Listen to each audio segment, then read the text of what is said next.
yeah, yeah. Yeah, yeah.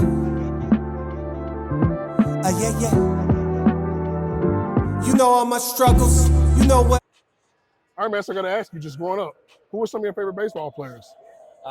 Growing up, like I loved Manny Ramirez, Dustin Pedroia. It was kind of like those that Red Sox team that broke the curse. Those were a lot of my guys. I like that. I like that Red Sox guy. Okay, so I got to ask you this, man. Being a catcher, if you did a Mount Rushmore, four on the mountaintop for catchers, who are the four you put on the mountaintop? All right, well, starts with Yachty. I think Yachty's the GOAT. Okay. Buster Posey. Okay. Then I think one that I don't think a lot of guys would say, but I think he changed the game with game calling is Jason Varitek. Oh. Okay. And then I got to go with my guy, my favorite when I was growing up, Texas Ranger, Pudge Rodriguez. That's a nice four. That's a nice four. I like that. I like that, man. So, you pride yourself on defense, man. And when I look at guys from the past like Benito Santiago, Pudge, were you watching them growing up just like some of their things that they were doing defensively to be great?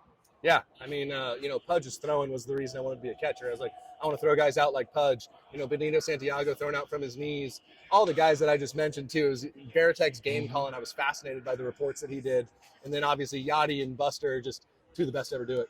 I like that. I like that. So you being a catcher, if you could do a five-man rotation of pitchers you never caught, starters, who would be the five that you put in the rotation that you've never caught?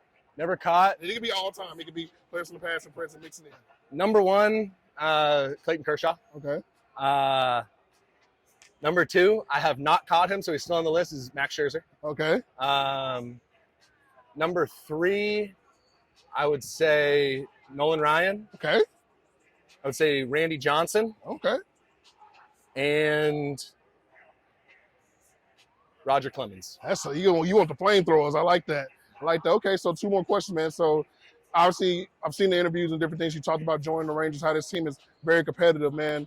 When you found out you were coming to this Rangers team, because you faced this team earlier this year, what did you see in this team before, and then did it come to fruition that, man, this team is actually really this great? Yeah, I'd obviously tried scouting for them when Texas came into Pittsburgh this year, yeah. And I was like, my goodness, it's like 13 dudes in this lineup that I'm having a hard time scouting for. And then playing against them, I was like, man, it looks like a tight-knit group that loves winning together. And I just remember from the other side being like, man, that looks like a fun team to be a part of. And when I got traded here, I was like, man, I could not have picked a better team. I like that, man. Last question. So let's see how we're going to do this. MLB The Show, the video game. The first time you saw yourself on the video game, it could have been your rookie year or whatever it was, how did that make you feel?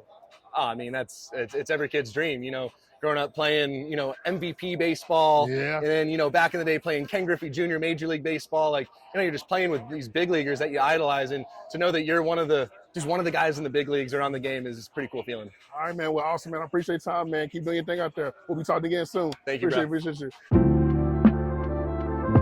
Yeah, yeah. Yeah, yeah. Yeah, yeah.